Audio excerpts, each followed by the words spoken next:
Do you have a pen for a sec? Do you have a pen?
Meeting you now. Appreciate that. Hi.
a little delay. The MC who's supposed to do it at Hakohol wanted to do it over a family.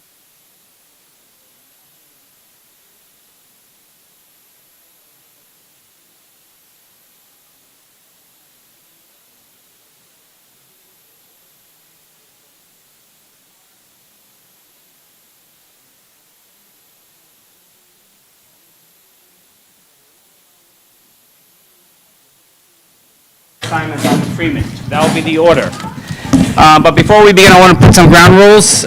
We do have people here tonight in the crowd, so we want to be cognizant of time and people's answers.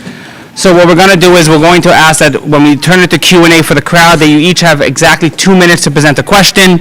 Do not shout, do not scream. Let's keep this orderly, and we will give everybody a chance to present a question to the candidates. So, my name is Avi Leshis, and I will be serving as your moderator and host, and hopefully we'll keep this on time and on budget. So we will start off with the first question, opening remarks by, so we will go down to Shmuley Rosenstein to give his opening remarks. You have 3 minutes.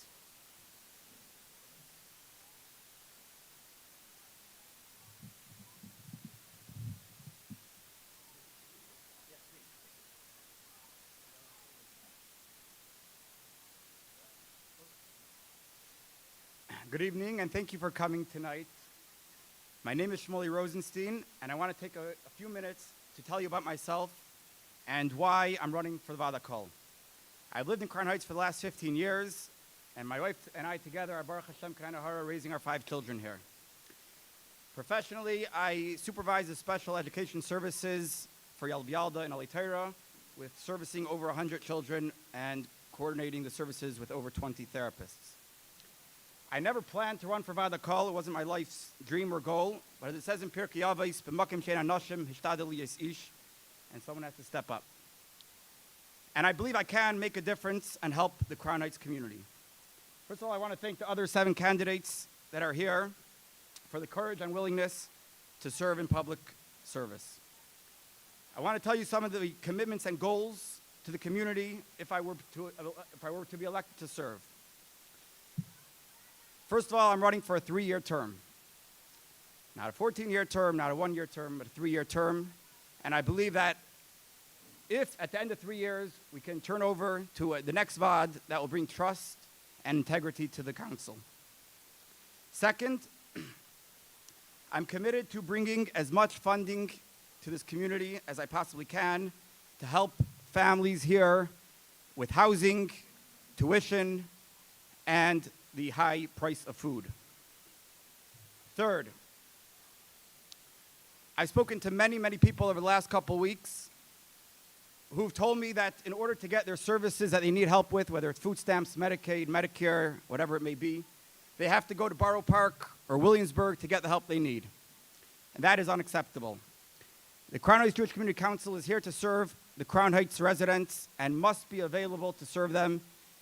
They must be greeted and treated respectably and helped to the utmost ability that they are able to. The office could also use a little bit of an update, as well as the website should be updated, and all the services that the Crown Heights Council offers should be on the website. Appointments should be able to be made online and not have to come and ask what services are offered. The fourth thing is, in this community, we have alternate side parking 4 or 5 days a week here. And there's still garbage all over the streets. I once did an experiment. I walked on Brooklyn Avenue from Eastern Parkway to Midwood Street. There was no garbage from Eastern Parkway until Midwood. There was not a single garbage can. There should be a garbage can on every corner to help people put the garbage there. As well as there's ways to get people to have community service to come clean up the garbage, or the city could pay people, but it's unacceptable that the street should be full of garbage. Parking in general is an issue here in Crown Heights. Everyone who has a car here knows how hard it is to find parking. And then in the last couple of years, the city went and put city bikes all over the streets and took away even more parking. I think if we would have had a functioning Vaad Hakohol, it could have been worked out that they go on the islands on Eastern Parkway or the wide sidewalks. It didn't have to be taking up parking spots.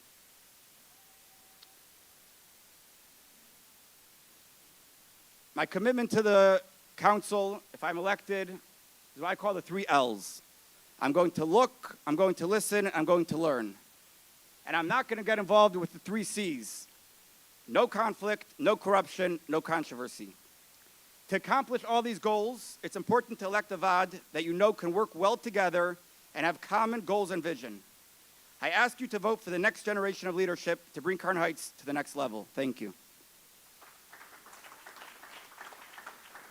Thank you, Shmuley. Actually, before we were supposed to start, we were supposed to open it up with the Devar Torah, so we're going to ask Rabbi Yuzevich to say a few words before we continue. Rabbi Yuzevich.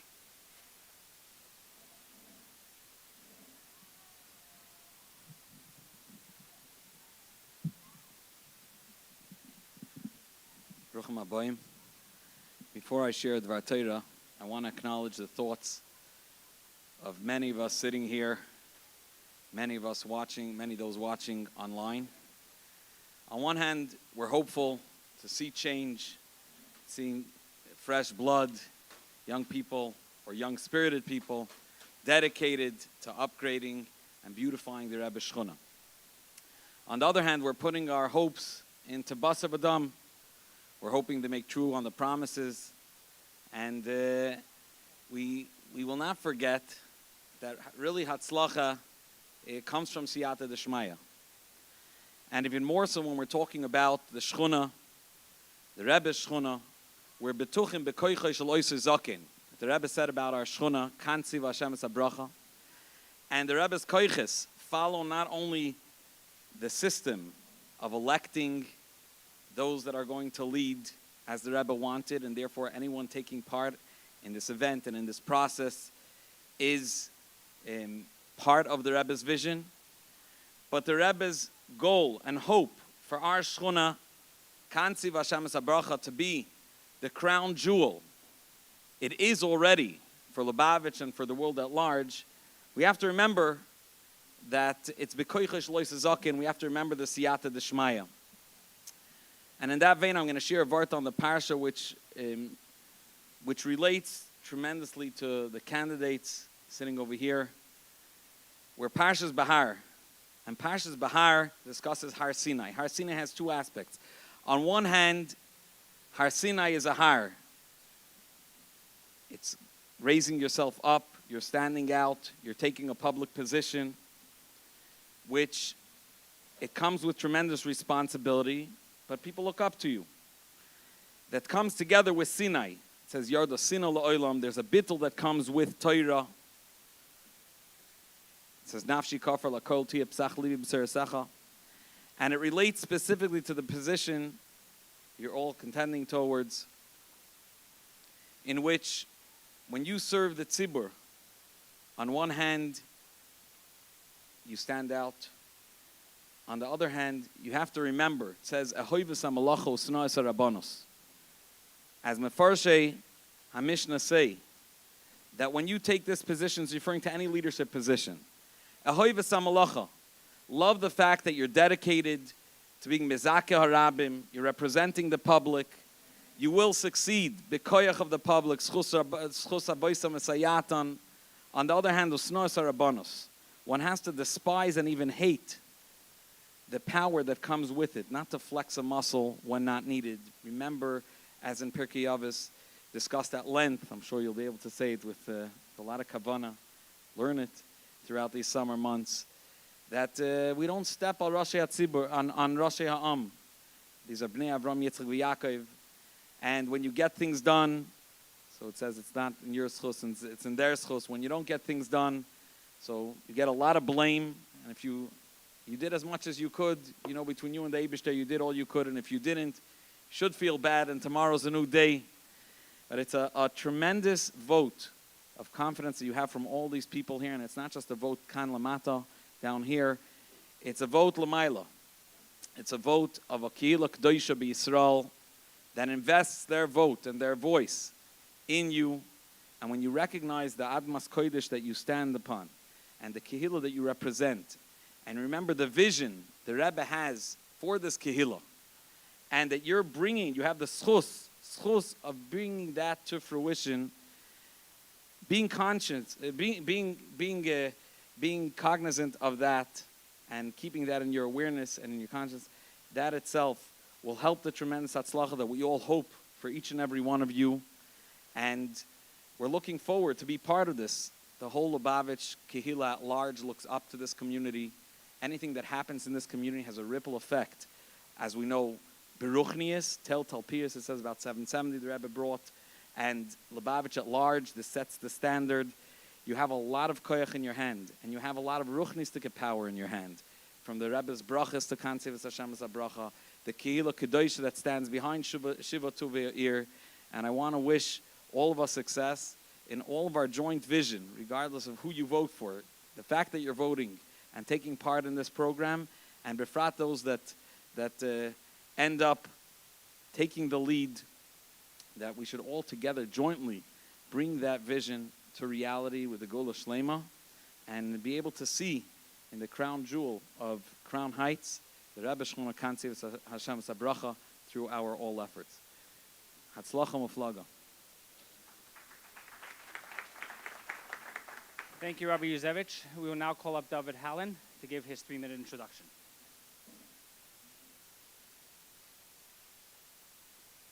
Good evening.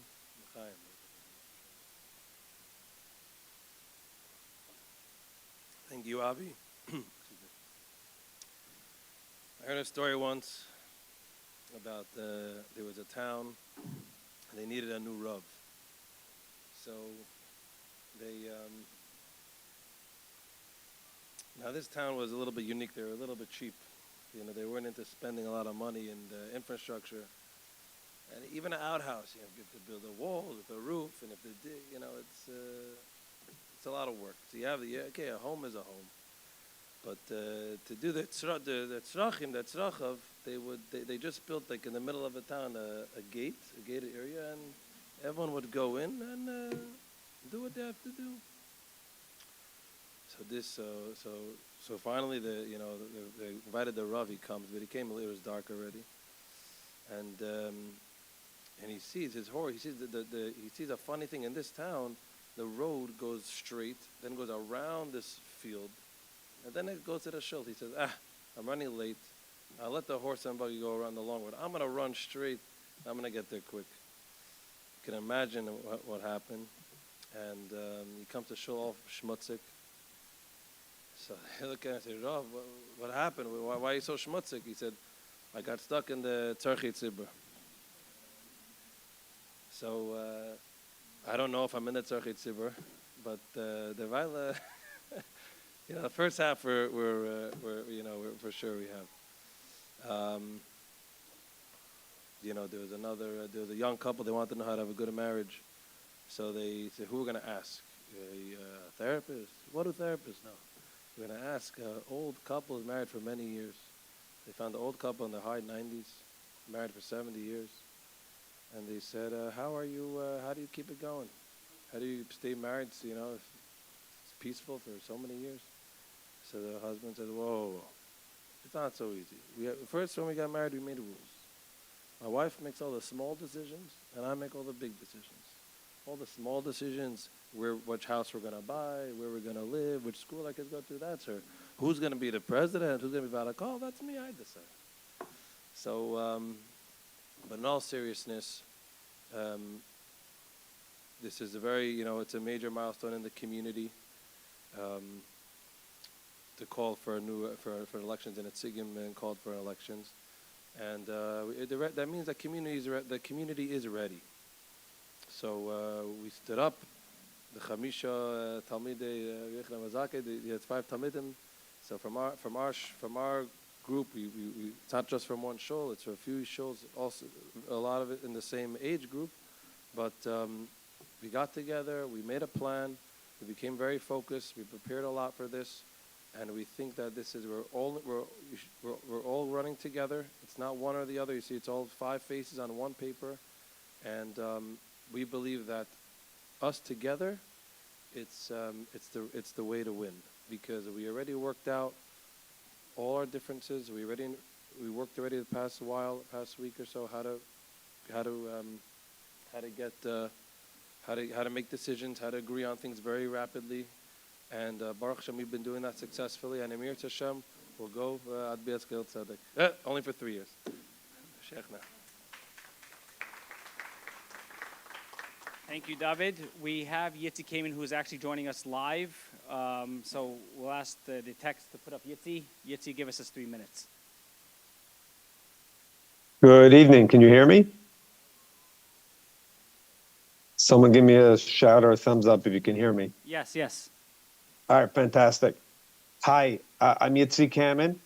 I'm actually on my way back from Eretz Yisrael, so I appreciate this opportunity to zoom in during my layover. I've lived in Crown Heights practically all of my life. I'm a father of 7 children who are proud Crown Heightsers. And the reason that I'm running for the Crown Heights Jewish Community Council, Vaad Hakohol, is because I was approached and encouraged by several individuals who thought that I could add value to the council. So I considered the idea for a while, and after much reflection and weighing the pros and cons, I thought to myself that intrinsically, I do love to help people, and this is a great opportunity to do just that. There's also a long history of connection to the Crown Heights Community Council, so I've had some exposure to its operation. My father-in-law, Rabbi Avram Flint, Olav Shalom, worked for the council for 20 plus years. And my father has been leading the weatherization project for the council for over 15 years. So on both sides, there's a history of family involvement and serving the Crown Heights community. For me, my mission, using my professional experience, if elected, is to delve into and better understand, one, what can we improve quickly to make the quality of the council and the services it provides better? 2, to evaluate the rooted issues and concerns and challenges.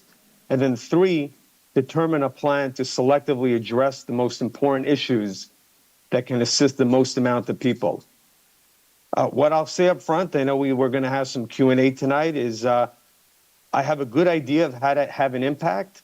I won't necessarily have all the answers tonight because I don't yet have a full grasp of all the operational difficulties, but part of the role of the new board will be able to go in and assess what's really going on and think of creative ways to help right the ship. There's a lot of infrastructure that's already in place. And the first priority in my mind is to swiftly get the wheels on tight and in full motion. And then we can strategically evaluate how to best deal with all the big issues that everyone's discussed here tonight. And we'll continue with the additional speakers. I know on the minds of people is funding, housing, social services, food distribution, community actus, just to name a few. This is a long-term mission. It's been a while, and the new board, the new Vaad, will have a lot to do. And I like the approach of finding ways to immediately help at the margins while building a strategy for the big problems that will affect our community's future. So I can assure you that if elected, along with a good group of energetic and individuals, some sitting on the table tonight, I will do my best with honesty and integrity to be a team player and to help in the best way I can. So thank you. Looking forward to the questions. Thank you, Yitzi. We would now like to ask Rabbi Wollstone for 3 minutes to introduce himself.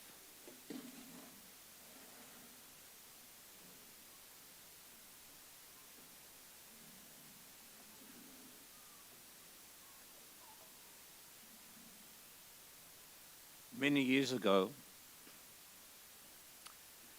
when I'd just taken up the position of CEO of the Jewish House Crisis Center in Sydney, I was at a community function, a wider community function, and a Reform rabbi came up to me and he said, "Rabbi Wollstone, I wish you success. Do you know how you're going to be successful?" I said, "No. You're going to be successful if you're relevant to your constituents, relevant to the people who you are going to serve." So I must say, as Chazal teach us, you can learn from every person. And I've used that as a Wegweiser throughout my whole life, especially the 23 years that I ran the Jewish House Crisis Center successfully by other people's measure. Many of the things you've heard tonight are perfectly correct. Why am I running for this position? Because of my 23 years of successful leadership at the head of a community organization which shares many of the aspirations, goals, and outlooks of the Crown Heights Jewish Community Council and the Vaad Hakohol. One of the most important roles that a person can undertake when they are a board member of such an organization, something that I did, is to be able not only to encourage others to fundraise, to cover budgets, present and future, but also roll up one's sleeves and do one of the most difficult tasks in public Jewish life, actually fundraise. So let me talk to the tachlis. Over 23 years, I raised $55 million. I want to repeat that. $55 million in a very small community of 30,000 Jews, most of whom were not interested in the type of work we were undertaking, neither from a social security point of view, neither from a social welfare point of view, neither because it had a connection with extremism in the context of Sydney, which meant Lubavitch. But we still raised, and I must say, when I say we, I say that with a degree of modesty, because mostly it was me. There were a number of people around, but I would say 45 of the 50-odd million was raised by myself. As all of my colleagues sitting on this table have done, they've analyzed what has been done over the last 14 years, and everybody would say that with more money, a lot more would be able to be done. So again, I want to stress, on top of my administrative capacity, on top of my supervision of therapeutic staff, of social worker staff, etc., the key to all of this is to be able to raise the funds. Now, I've looked over the figures which the CEO, Rabbi Cohen, has given me, and it looks like this present year, there's $4 million in the kitty.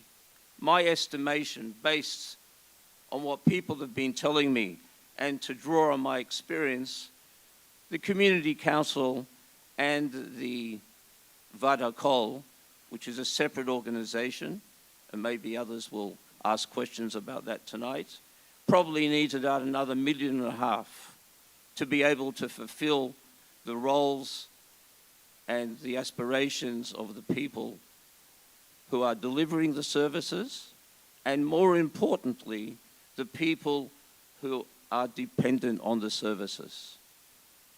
And the number of people who are depending on the services is increasing, because the demographics are that the rich are getting richer, the poor are getting poorer, and the middle class is getting smaller. So we need more money to do more things. Specifics we can't address tonight. The gamut is too wide. I would just ask you to keep in mind that what I've achieved and what I can achieve for our community here, not what I could possibly want to achieve. Thank you very much. Thank you, Rabbi Woolstone. We would now like to ask Rabbi Meir Nu for his 3 minutes.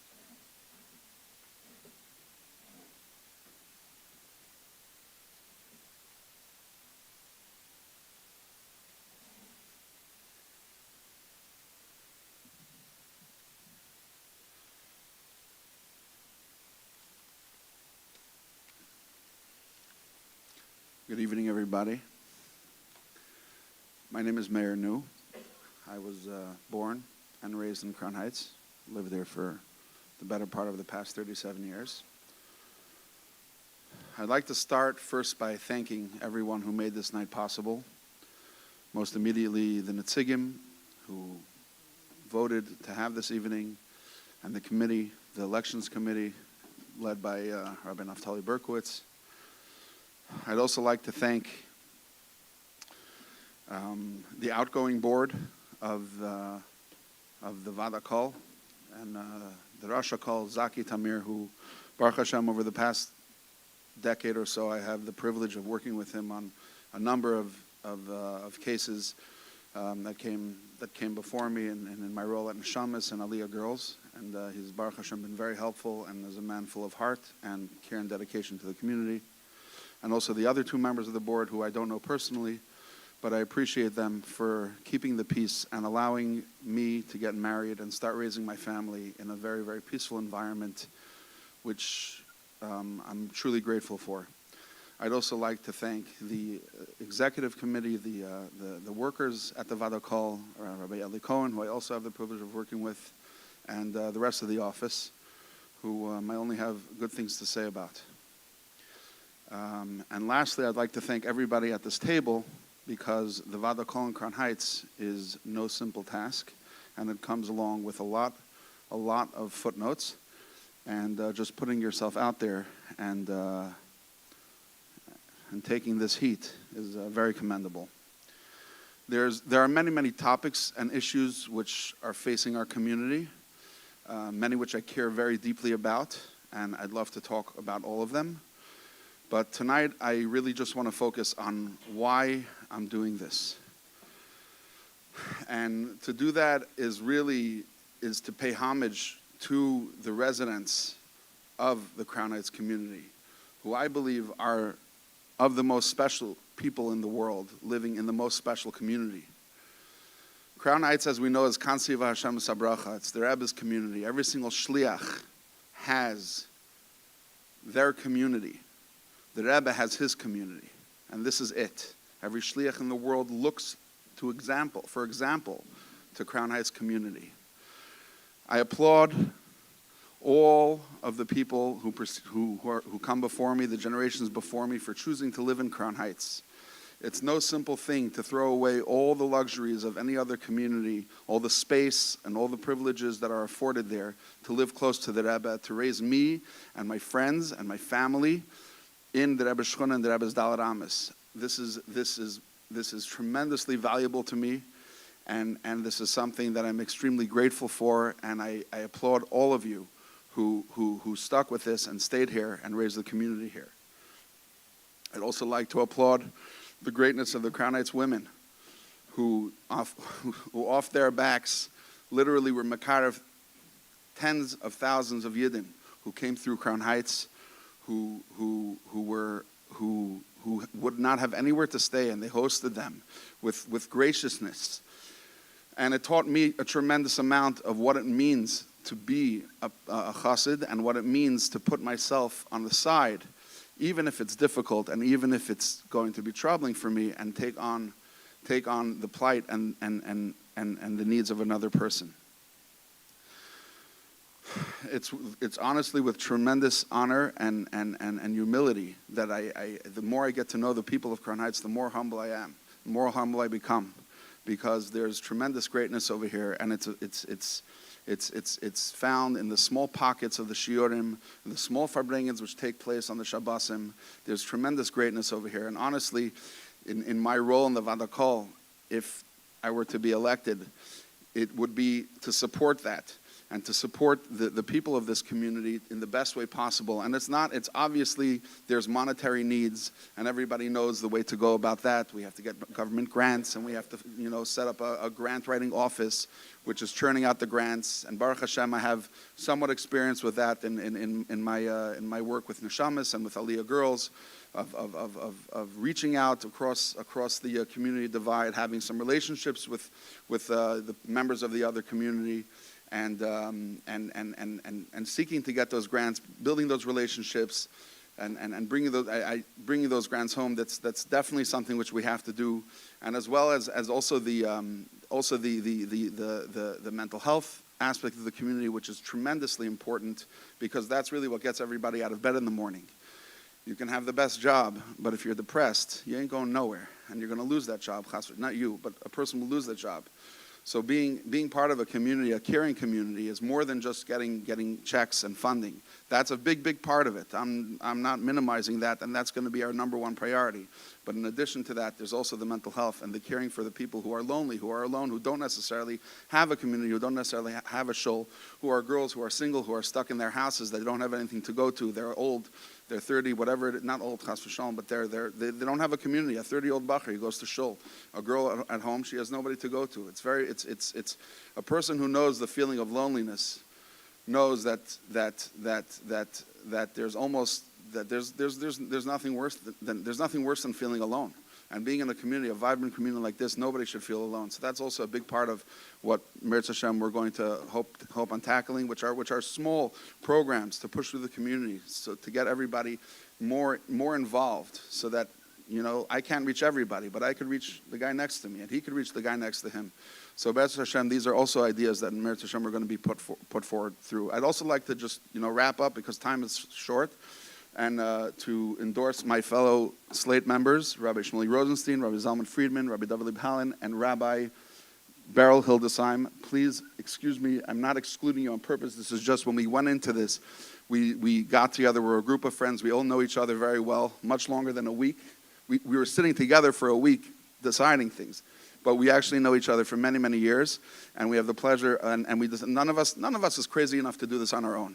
And we decided that as a team, then we can actually accomplish something. We did watch videos of the old Vaad Hakohol, and we saw, oh my gosh, they're saying the same exact ideas that we want to put forward. So like, why do we think we're going to be any more successful? And the answer is that alone we would not, and alone we would never attempt to do this. But together, we believe and we hope and we ask the Eibishter for his brachas, for Hatzlacha, that we should be able to serve the Crown Heights community in the best way that we possibly can. Thank you very much. Thank you, Mayor. But before we continue, we'd like to ask the folks in the back to come up. We have some empty seats in the front, so let's fill up the seats, please. We would now like to ask Rabbi Goldstein to a few minutes to introduce himself.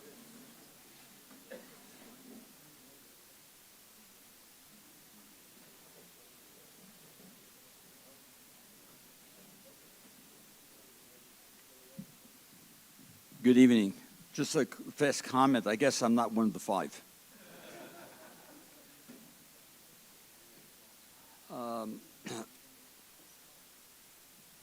I'm going to try to introduce myself in two parts. Who I am and what I've accomplished. My name is Yankel Goldstein. I've been living in Crown Heights 66 years. The Rebbe ordered my father, literally, to send me away when I was 11 years old from out of town. I came here, learned in Bedford and Dean, elementary, high school, 770, Shiva Montreal, came back, got married. From my shver, I learned a lot. He was one of the first shluchim in America. He was a shliach of the Frierdiker Rebbe's.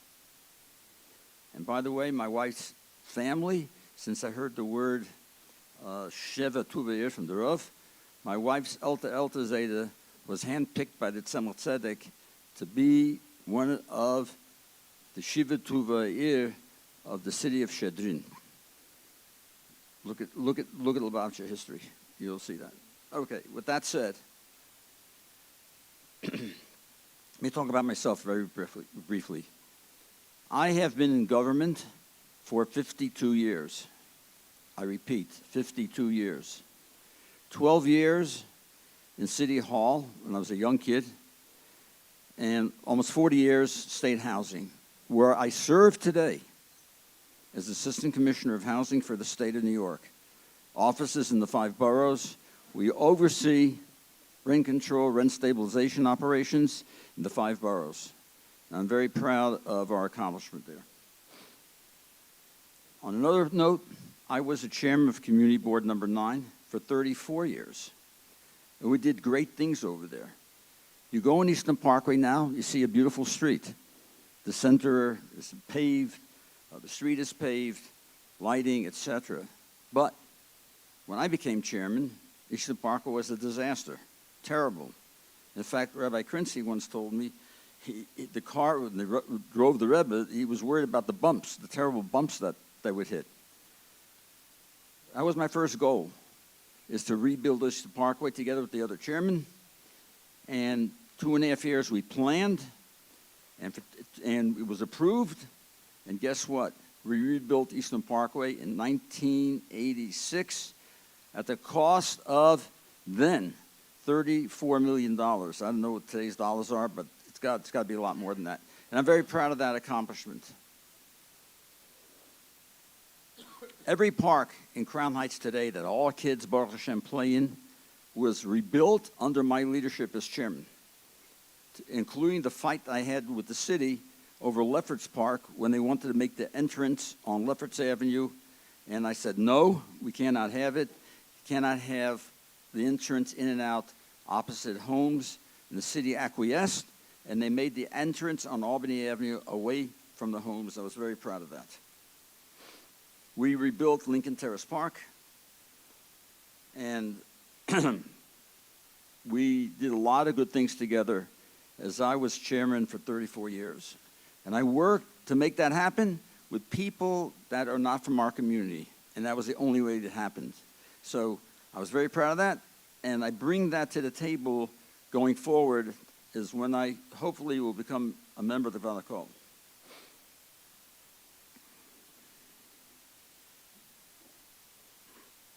I would like to report and tell a quick story that's very important to our survival here in Crown Heights. How many people here know of the war that was conducted against the city of New York and Lubavitcher Chassidim, led by a black doctor from President Street by the name of Dr. Vernal Cave? A few. Dr. Cave was angry that the city of New York went ahead and took an unmanageable, ungovernable community which ran from Winthrop Street to Fulton Street, north and south, east and west, Ralph Avenue to Flatbush Avenue, containing over 300,000 people. The charter revision went into effect. It had to have a certain amount of people, and the city went ahead and had split and made the line go down Eastern Parkway. The yellow line to the north belongs to Board 8. The Board South went Board 9. So Dr. Cave and his ilk of merry men declared war. And they said the Jews are going to try to throw us out of here, and we were going to stop them. That was the background. Led by Shmuel Shraga, Oliver Sholem, my boss at City Hall, Schellenberg Gordzetsky, Oliver Sholem, Shmuel Fogelman, and myself, we went to bat. The Rebbe took a personal interest almost every day to ask what is happening. The Maskiris wanted to know what was happening then. Case came to federal court, and guess what happened? The federal court agreed with the city's decision to split Crown Heights in half. They were angry. They went to the U.S. Court of Appeals. They lost, and the rest we say is history. Therefore, we have 2 community boards in our community. Most people don't know that history, but that was all part of the bad times of Crown Heights. And I say that. I was a Maccabee. That's I met Shmuel Shraga. We had fights. We defended our Dal Damas. We defended our women and our children. It was wild and dark days. But Baruch Hashem, we are today where we are. That wasn't the impetus why I went to the Army. But that was very important, very, very important times. That's background, myself, things that I've done in my years in government. Right now, I have 2 things on my agenda. I have a whole list, but I don't want to sit here and talk about it. Number 1, to remove the bikes and their stands that have been dumped into our community. I was on the phone today.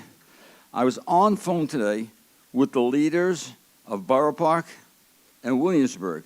And I asked them, how is it that I don't see too many bike stands on Lee Avenue or Bedford Avenue? And I don't see them on 14th and 15th Avenue. And both of them laughed. I called each one of them. They're friends of mine. And they said, when we got wind of what the city wants to do, we went ahead and told them, Rochel Bitra Ktana. It ain't going to happen. And guess what? They don't have them. I don't know what happened here, but what happened here is no good. You can't go to Albany and Carroll and see a bike stand that's 2 bikes are taken. Montgomery and Kingston, no bikes are taken. I go down the list. I mean, I drive through the area, yet we have the stands, and they're impacting on the livelihood of our merchants on Kingston Avenue in a bad way, because it takes up space and spots, and why should somebody get a double parking ticket? They'll go someplace else to shop. Simple English. The other part of it is it impacts on the community because we don't have where to park. Simple English. Where are you going to go? 10 blocks away, 15 blocks away? So that's item number 1. Item number 2 that I would engage and get involved is the alternate side event. Why should we have what we have and other places have 1 day a week? It could be done if we put our minds to it. We have to work with others, and because of my experience of having worked with others and being with others, I can help make this happen as a group. Those are 2 important things. They impact on our quality of life. Simple as that. So with that said, I won't sit here and talk. I have a lot to talk about, but you can see me after the meeting. But this is basically where I'm coming from, and I believe we can make it happen together. Thank you. Have a good night. Thank you, Rabbi Goldstein. We would now like to ask Rabbi Beller Hildesheim to give 3 minutes.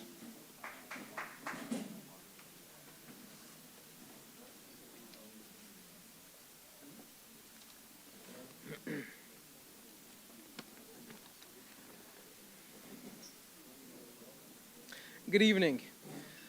To be quite frank, I, nor anyone that knows me personally, would have ever thought that I would run for a public position, let alone for the Vaad and Board of Directors of the CHJCC. But in a shock to me and my close friends and family, I am doing so against my natural will for the reasons that I shall explain. My name is Beryl Hildesheim. I'm 31 years old, married to 3 kids, Baruch Hashem, and I've been living in Crown Heights since birth. I'm a small business owner who, Baruch Hashem, has the privilege to employ fellow younger light here in Crown Heights. And right after Pesach, a group of young guys got together to discuss what could be accomplished if a Vaad and Board of Directors formed together with a unified voice and an ear for the concerns of the community. Ultimately, we formed a slate of 5 guys, which are over here, who would do whatever we imagine could be done with the backing of many other talented young guys who will assist in areas that they excel in. We have joined together as a slate of 5 with a shared desire, drive, and will to ease the burden in our community in whatever way that we can through the vehicle of the CHJCC and the Vaad. We have the desire to succeed, leaving no stone unturned, no opportunity missed. We will try every avenue, conventional and unconventional, creative and out-of-the-box thinking, to get the results that we are looking for. It says, "Ein davar oim lefnei haratzon," nothing can stand before willpower. Vote for the people that you believe can bring actualized results. The Rebbe has stated to people in private conversation that we must learn from them, meaning the Sater community. I intend to visit and sit down with the leadership of the communal organizations in Williamsburg, that many of this community have gone there for help in applying for different programs, to understand their workflow, what grants they are utilizing, what programs they offer, see what makes their office a success, and apply this to our very own CHJCC. Bringing the CHJCC to a place where no one in this community will ever need to travel to other communities to get the services that they need. Utilizing the CHJCC organization to bring whatever funding and services possible to the community, from tuition vouchers to Medicaid, housing subsidies to interest-free loans, and senior care to immigration. If you want actualized results from a unified Vaad, vote for us 5.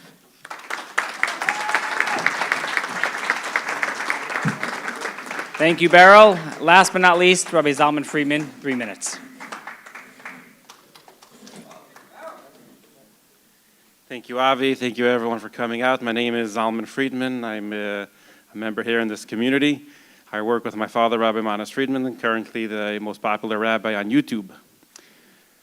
I was speaking to my brother, as a shliach in California, and I asked him, I said, do you wake up ever and just think to yourself, you're a shliach, you're married, you have children, and you live in California?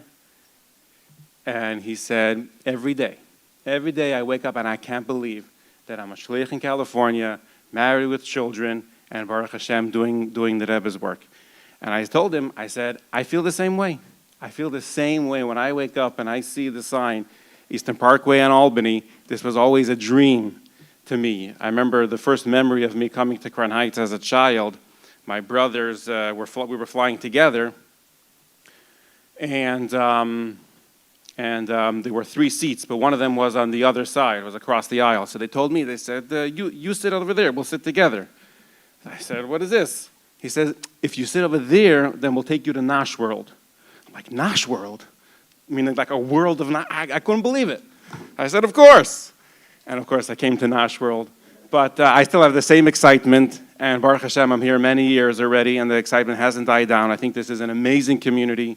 All the negativity that we grew up hearing, I think through the hard work of many people has passed us by, and this community is now ready for younger leadership, for talented leadership, and for united Achdus leadership that can really make a difference, push forward whatever we need. I spoke to some of the members of the previous boards, and they said one of the main issues is the lack of cohesiveness on a board, and therefore one pushing this way, one pushing that way, and then years pass by. So I am very excited to serve along my friends who I'm very excited to serve with, David Leib and Beryl and Meir and Shmuley, and Emir Hashem. We're all going to see very good things in the next coming years. Thank you. Okay, so we're going to move to the Q&A. We have a few questions that we got from the public that emailed in, so I'll start with that. One question that came in is at Crown Heights today, people know that we have many young shuls. We have over 73 shuls, actually, to be exact, because when we did the Nitzigim, we counted. There are 73 shuls in the Crown Heights. Many of these shuls are islands of their own. We have a lot of not-for-profit social service agencies that do a lot of good work in this community. So there's a lot of fragmentation. So the question that was brought is, what would the goal of the new Vaad look to do to bring a cohesive unity between all these communities? I'll start with Rabbi Rosenstein and work our way down the table. 30 seconds. Hi, thank you. Is on? Yeah. Thank you for the question. I think the Vaad has a very important role to play in uniting the community, bringing all the communities together. First of all, I think the website has to be updated. I checked the shuls on the website, the Crown Jewish Community Council website. It's not up to date at all. The shul I'm part of, Anshe Lubavitch, is still called 391 Kingston, with Avi Leshes as in charge. It hasn't been there in many, many years. So that would be a start, to update the list of shuls on the council's website, and to bring in the leaders of all the shuls together, sit them down, and work on projects and programs together, and bring the community together. Thank you. Rabbi Woolstone? Until the new board is elected and a clear analysis is made of every aspect, I wouldn't be able to give a clear answer to that question. But if I am elected to the board, then I, together with the other 6 members, would make the analysis and we would go from there. Thank you. So just to echo a little bit what Shmuley said, first of all, this question pertains to me personally because I am involved with more than one Moised, Aliyah Girls, and Neshamas in Crown Heights, and this is something which interests me very much. But yes, definitely the first step would be compiling a list of all local shuls and all local organizations and putting that out there so that everybody can know what's already there. In addition to that, in the grant-seeking process, there's often grants which are not applicable for, let's say, the Vaad Hakohol, and they're only applicable for a specific organization. So the grant desk that with Meretz Hashem we are going to be opening is going to be assisting other organizations in identifying and obtaining the grants that they need. As somebody involved with Moistus, I know that the workload is tremendous, and to allocate resources to apply for grants is often impossible. So this is a service that we are looking forward to making available to the community. Thank you. Rabbi Friedman? First of all, I want to take this opportunity to give a shout out to all the unbelievable people in Crown Heights that are Oisik B'Tzarchit Tzibur, whether it's Hatzalah, or it's the Moistus Chinuch, or it's Shmira and Shoimrim. I'm obviously leaving out many, but my wife and I are involved in Tzarchit Tzibur, and I know personally how difficult it is running a family, running a business, and helping out as many people as possible. With that being said, it's true that there is a lack of cohesiveness. I work with my father, and I get the phone calls of people that are desperate. They don't know where to turn to. So we definitely have to have a part of the office, which is an address to people to come to that we can lead them to the unbelievable people that will be able to help them. Thank you.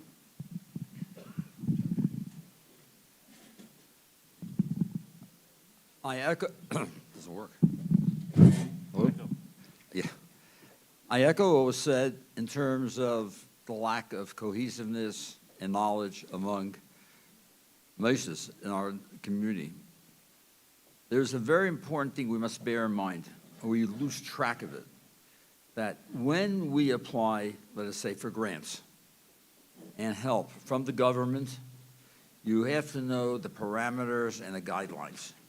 And I believe the reason why many people are turned down or organizations turned down is because they don't follow the guidelines, or another issue occurs, and that is the interoperability of religion and state. A lot of people do not understand that, but that is a key component why people are turned down. I've had that, people ask me that question all the time. I ask them, what'd you write? And I tell them, you cannot have that. And when we run into that same thing for schools, yeshivas, everybody knows that the language has to be super powerful and the goal has to be super powerful. Or again, I repeat, the goal has to be super powerful. There are enough smart people around who know how to do that and know how to make it happen. But that's the way we should be looking at things.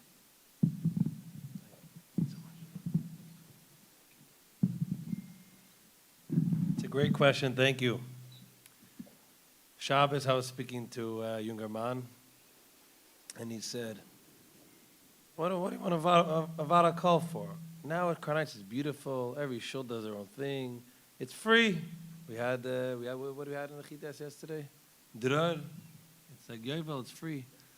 Huh? Krasam Drar, yeah. So why should we want cohesiveness?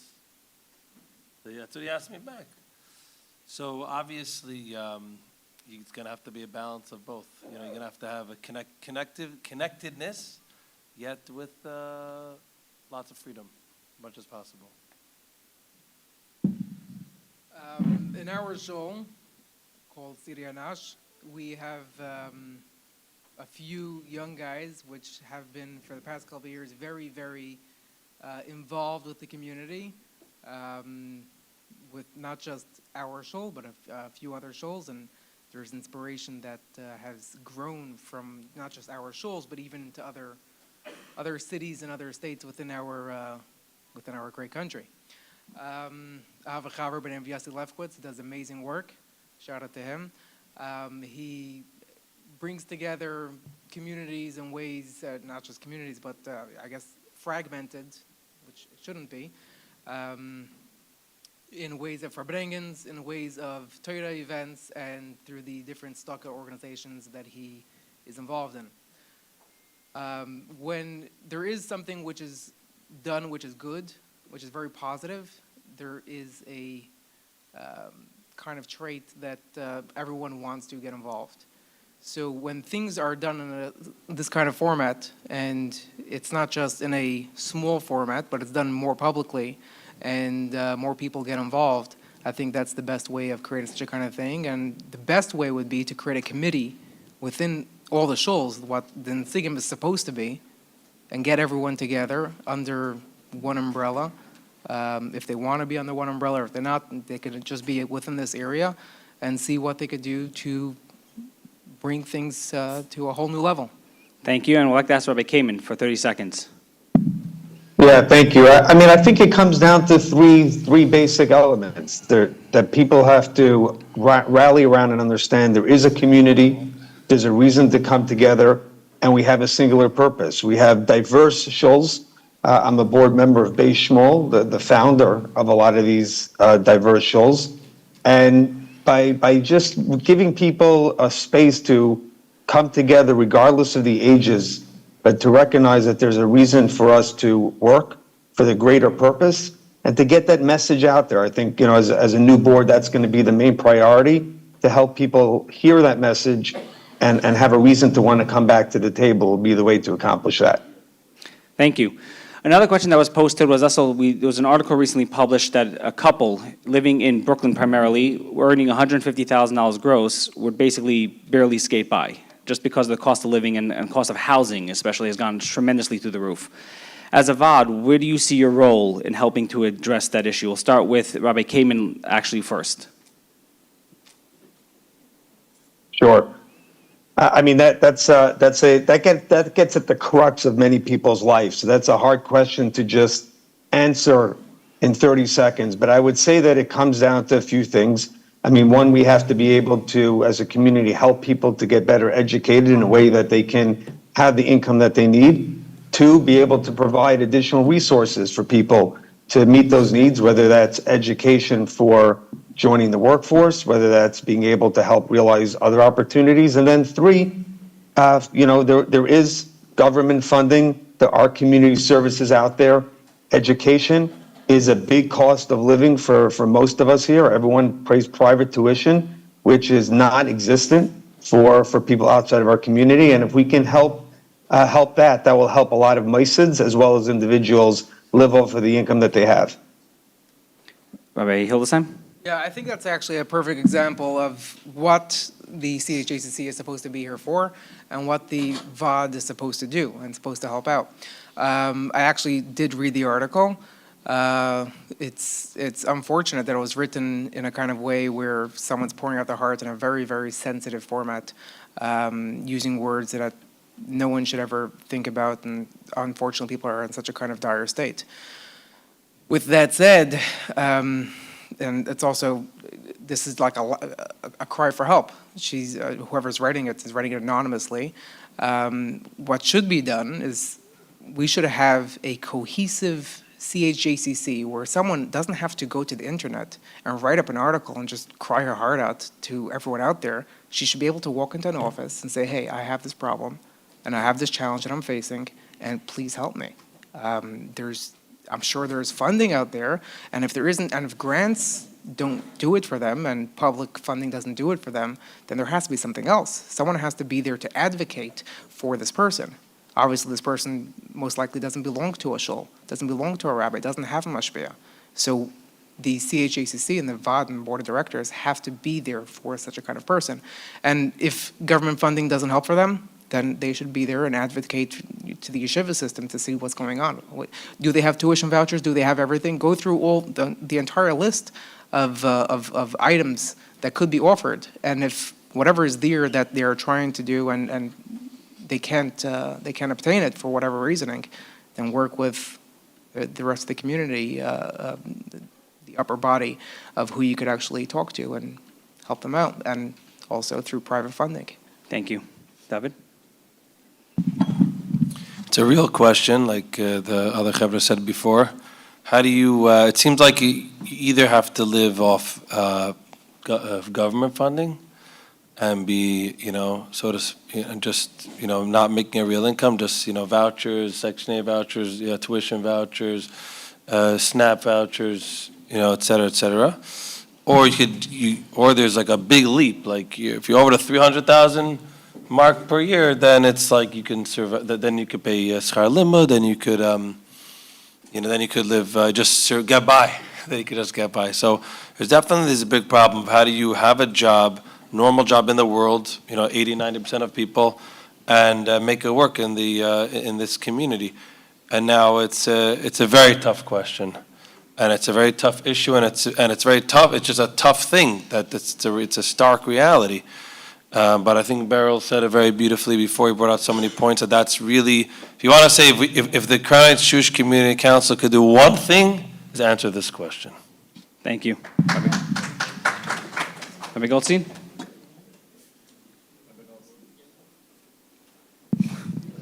I'm just thinking. This is not a new question. This is not a new issue. Young Light have, unfortunately, in many cases, struggled hard, push it to meet ends meet, never mind anything but that. I would propose that we look at training that is out there that would train younger light away from some of the things that we do. For instance, there are jobs, forget about computers. Everybody wants a computer, but there are not thousands of jobs in computers. There are jobs in banking. There are jobs in real estate. There is a big, big world out there. And we need to think about how we, as a Kehillah, a community, could go ahead and build classes and instructions, graduate, and have the people step into a world that is above the world that we're engaged in. Baruch Hashem, you know, I'm in government, and I was been very, very fortunate in my daldamas. My son's a doctor. I'm just going to go through the list of everything else. But they all worked hard. And I think it's very important that younger light need to focus into that arena. And I think with help, that it's not by themselves, that we open up a office that's going to talk about training that will bring good goals at the end, i.e. jobs. Thank you. Thank you very much. A very important question. I don't know the answer. We'll have to speak to the Mevinim, but I do want to point out a different aspect, and that is that people are giving up so much just to live in Crown Heights, and it just shows how amazing the moistes are here, how amazing the community is.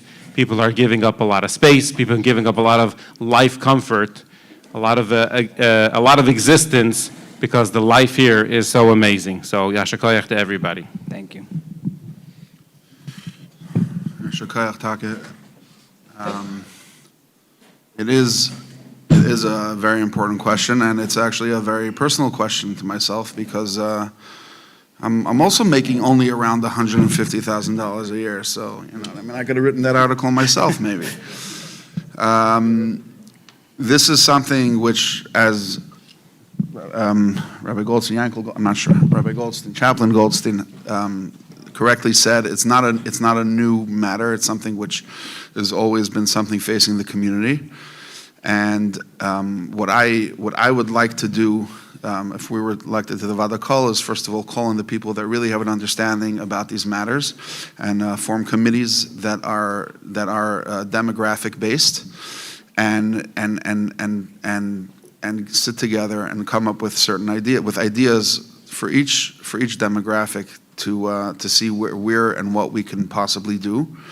There's also a lot of very, very good organizations in Crown Heights. The one that's coming to mind right now is CHYE, headed by Rabbi Wordy, Rabbi Yeshua Wordy, which helps people find jobs and also helps train people for jobs.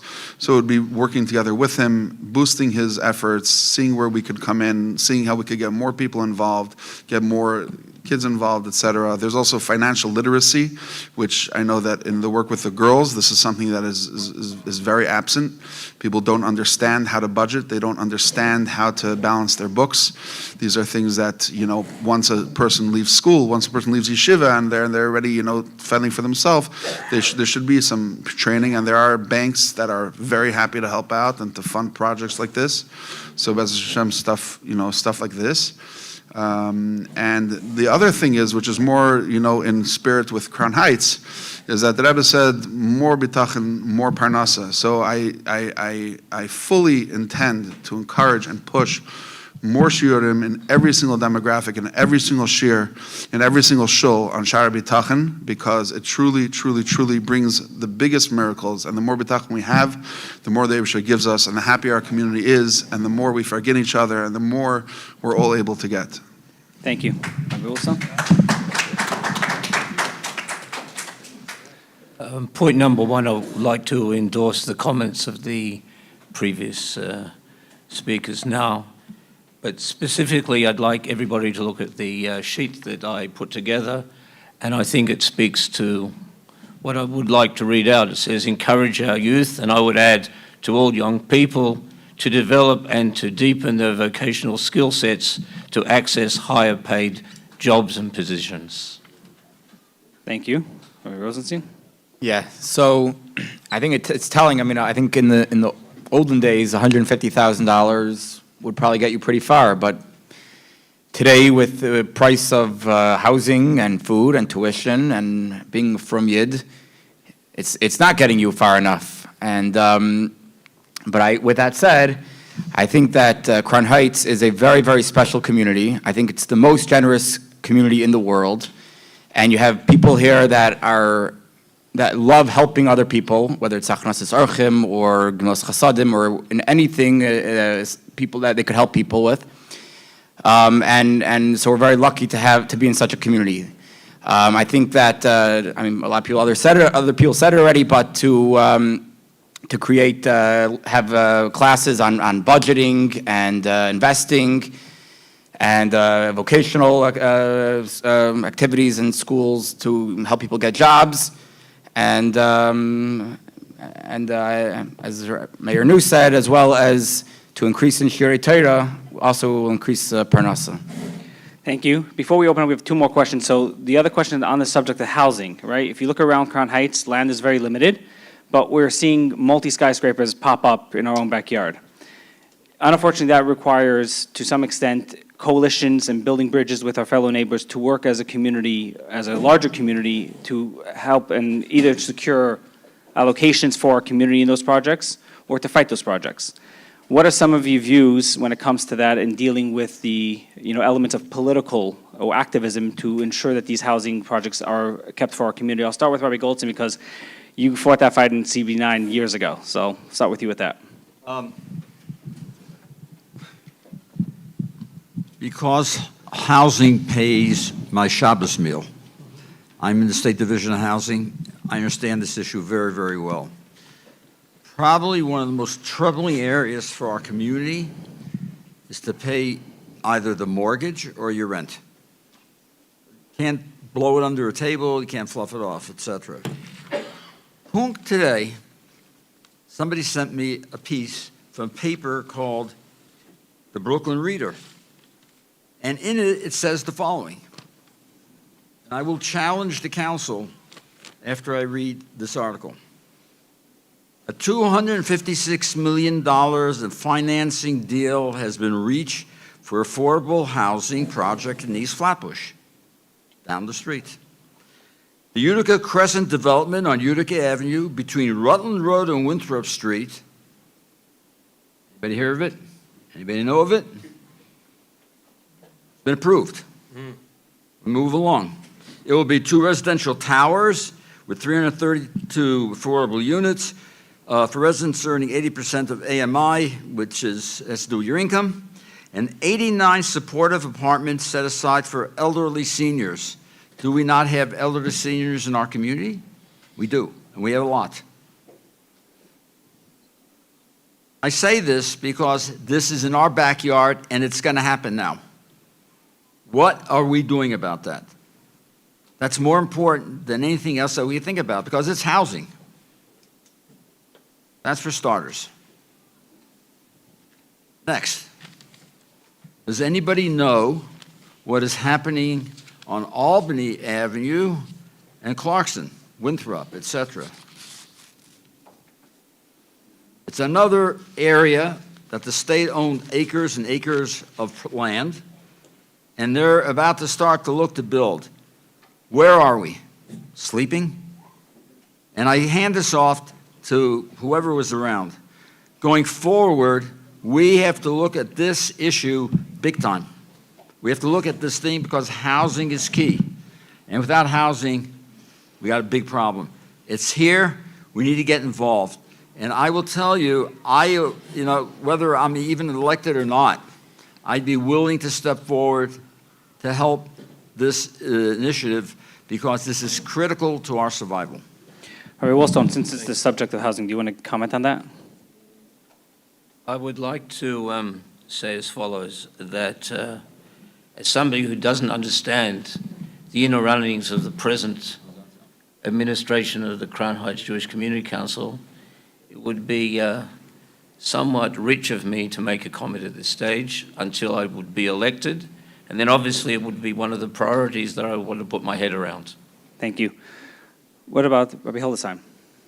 Yeah, I have a friend in regards to that project that unfortunately got approved. I have a friend that got involved in this just because he cares, not because he's an elected, office guy or public individual. He wants to go unnamed. He personally fundraised $50,000 to pull together legal fees. I spoke with, Yaakov Berman and many other esteemed members of our community, of our leadership, to try to do whatever he can to stall it and so on. According to him, he says that where it's currently holding, I don't know if now it's still applicable, but the only way to stop such a kind of thing is going to the higher-ups. He tried whatever he could do legally. Part of our plan as the slate of 5 is to put together committees specifically for specific issues. So, for example, this guy, he already is dealing with a bunch of lawyers, but he needs higher connections.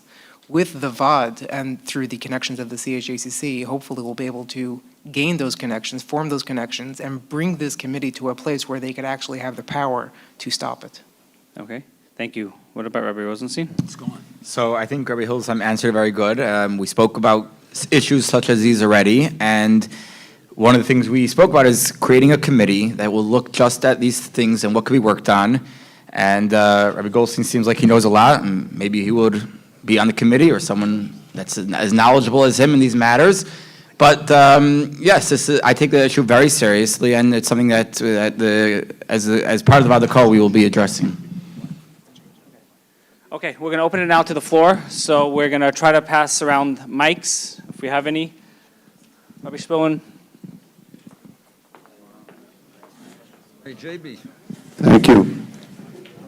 Firstly, I served in the original Hakohol.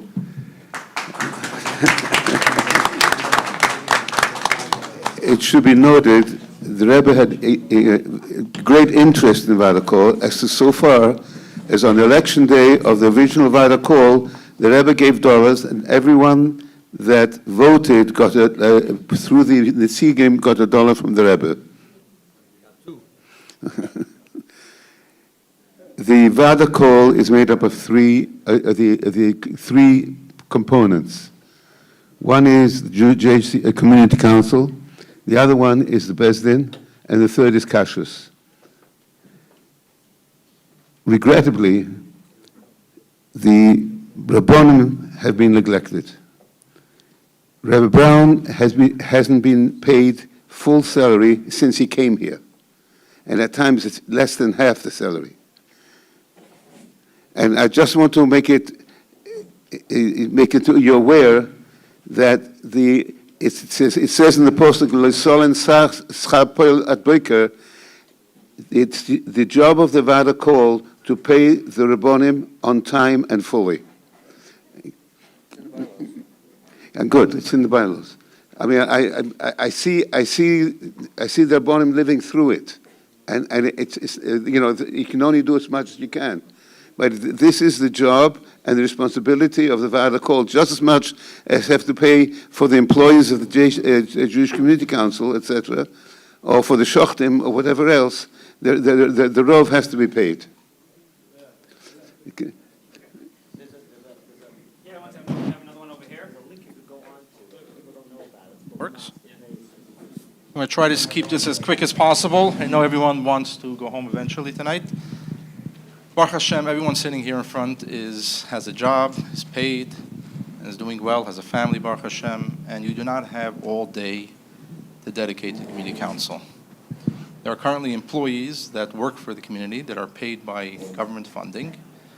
What changes do you guys propose to the actual current employee group that will actually make a difference in the community? Obviously, you're cheer people, you're here to direct, but ultimately the people who are employed by the community council have to do what you want. How do you ensure that that will happen, that it will not be influenced by other people that have previously been running the community council? And do you plan to keep the current employees, or do you plan to remove some of them and replace them with others? Thank Who you. wants to take that question?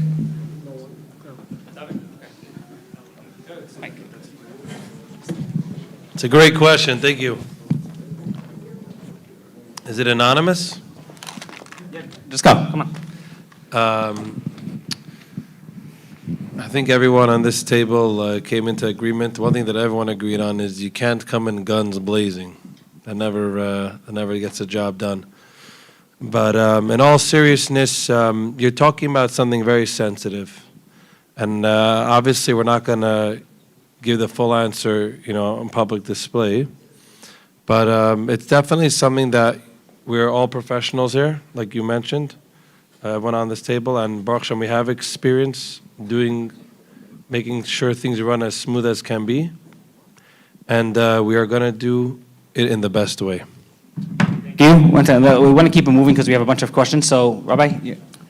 I'm not a rabbi. I am a professor. Some of you know me, Professor Baruch Bush. I served on the Vaad Hakohol twice. Please, it's okay. I served on the Vaad Hakohol twice, 2 terms, and before that I assisted the Vaad Hakohol when Rabbi Spielman and the original members were there. I want to just remind people, and there are a lot of very important, critical life issues that have been discussed, but going back to the formation of this body here, it was not formed by the community. It was formed by the Rebbe. At the Rebbe's behest, the Rebbe called the Rabbanim and the Vaad his Meisid. It would never have been thought of, even, by the members of the community. I lived through that in the year 1986. You can go look at the Sichas. The Rebbe said, I'm putting aside everything, that this should happen. We should have a Beis Din, a special Beis Din. You could look this all up. Our Beis Din is totally unique in the entire Jewish world because it's called a Beis Din Kavua, which means a Beis Din that is elected by the members of the community. Nobody here would have thought of that or even understood it at the time, that it had special halachic status, but it does. And for this purpose, the Vaad Hakohol was created. That is, to serve the Rabbanim, to support the Rabbanim, both in the way that Rabbi Spielman just mentioned, to see that the Rabbanim are paid, and that they're paid by lots and lots of people in the community, so there's no penius. Because if they're paid for by 1 or 2 or 3 wealthy people, then obviously that has the potential, maybe not the actuality, but the potential for certainly the perception of partiality, if not the actual existence of partiality. As a member of the Vaad Hakohol in the past, I have to confess, we failed to do that through all the different Vaad Hakohols to establish the Mas HaKoil in which everybody participates, and no one winds up having any advantage. And there is never any perception of that. That's a meaning of supporting the Rabbanim. The other meaning is the Rabbanim are the ones who rule this community. This is a Crown Heights is a Kehila Kadosh. It's a holy community ruled by halacha. And the people who rule it are our Rabbanim, and the Rebbe called them his Rabbanim, Ad Bei Shilei. So the function of this Vaad Hakohol, together with all of the secular things that you have to do, is to support the Rabbanim with all that that entails. And I just want to remind everyone here of that history, and if you didn't participate in it, you can read about it in the Rebbe's Sichas. Okay, thank you. Thank you. Stand up, stand up. I have a question. Stand up. Once cannabis and marijuana were legalized, it is still illegal to sell it to the children under age of 21. Yet we have stores that sell cannabis and marijuana to children, and our Jewish children buy it. So complaining to police or complaining to office of cannabis management doesn't help, and people who are familiar with issue, they say that there is almost nothing that could be done, even though you cannot go to buy alcohol if you're under 21, but if you're under 21, you can still buy marijuana. Do any of you have an idea what to do about it? The question in short is basically, how do we deal with cannabis? For the children. For children. Anybody want to take that question?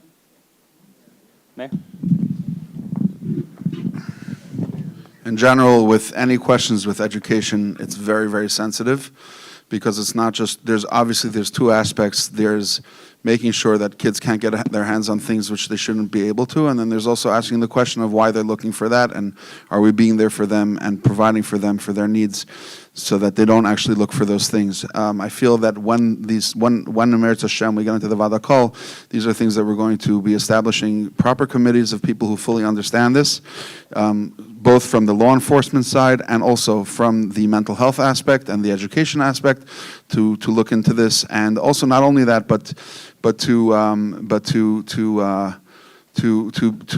be, because there's also the issue of the legalization of cannabis, and there's approvals being given to stores in the community to sell cannabis, so to be on top of that, to make sure that none of these stores are in places which are, sorry, but I'm saying, that's right, and these stores can unfortunately be placed in very inconvenient locations for people who want to raise their children in a Chassidish way. So that's something that also we will, Mirz Hashem, be paying attention to, and ensuring that the community is kept whole. Okay, we have two questions, Rabbi Gross, and then.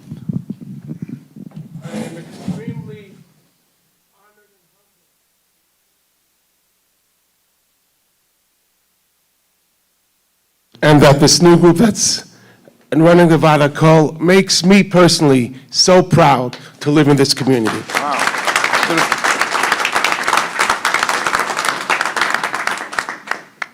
Specifically the housing issue. Of course, there is a lot of public housing being built. We have to look at the private housing as well. There are developers that are coming into this neighborhood, starting from Washington Avenue till Rochester Avenue, Atlantic Avenue, till Linden Boulevard. They have what's called inclusionary housing. What does that mean? It means they get tax discounts in order to let in people within a certain income guidelines. Those are the houses and apartments we need to concentrate on as well. Very important point. Thank you. Okay. And God willing, anybody who does want to get involved with this, we will be forming committees to look into this, because clearly there are people who understand this matter at much more depth than what would generally be assumed. Okay, there's a serious issue of safety on our streets. I'm talking about reckless, wild driving from other community, not our community members, obviously. Just this morning, there was a 4-car pileup on my block on President Street, where a car literally smashed into a parked car. That car, that was double parked, that car smashed into another car, there were 4 cars. The police came maybe 40 minutes later after it happened, and then 2 hours later, and I kid you not, a car at the top of President Schenectady revving his wheels, like literally burning rubber. The light changed, he took off, he spun around, smashed into another parked car. The cops came and couldn't understand what the connection between the 2 accidents was, and I told them there's no connection, 2 different instances, and they are clueless. My question to you, how are you going to have the police cooperate with you on a timely manner, and how can we prevent this reckless, crazy driving that's riddled our neighborhood for many, many decades now? Who wants to take that question? Rabbi Goldstein, I'll give that to you.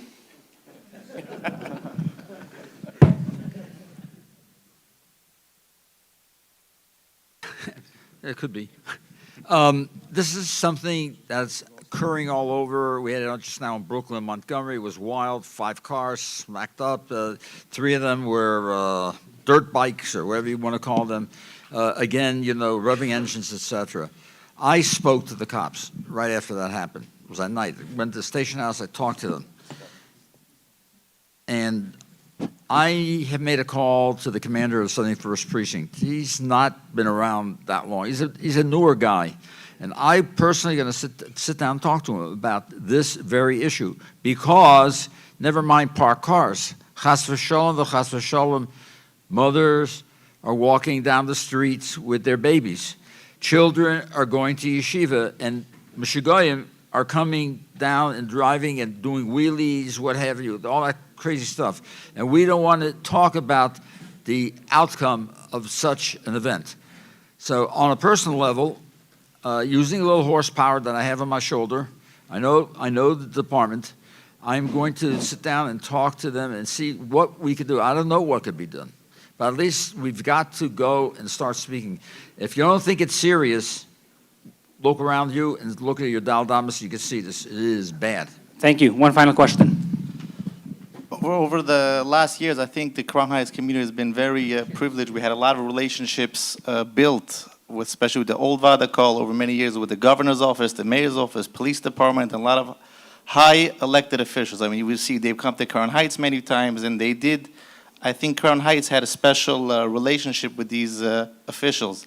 How are we going to keep that so we don't start from scratch, or keep those relationships going forward to keep it going and, to keep those relationships open?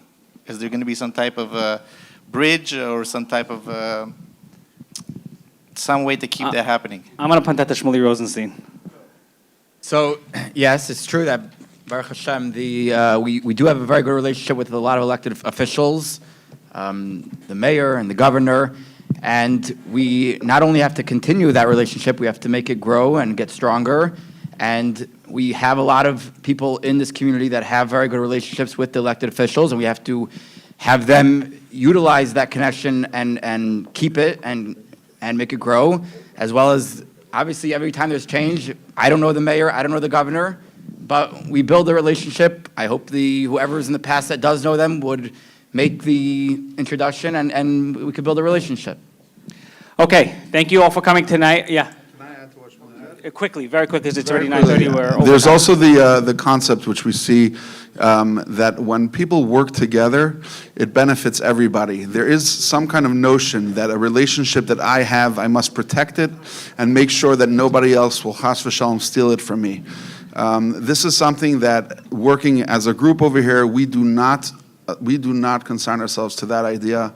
We feel that sharing relationships with everybody only benefits everyone involved, and if we know somebody and somebody needs to make use of that relationship, chas v'shalom, to guard it from them and to prevent them from knowing that person, and we hope that in the spirit of Achdus, we'll always be able to come out on top. Thank you. Just to wrap up, reminder, June 2nd is Election Day. You have to be 30 and single, or if you're married.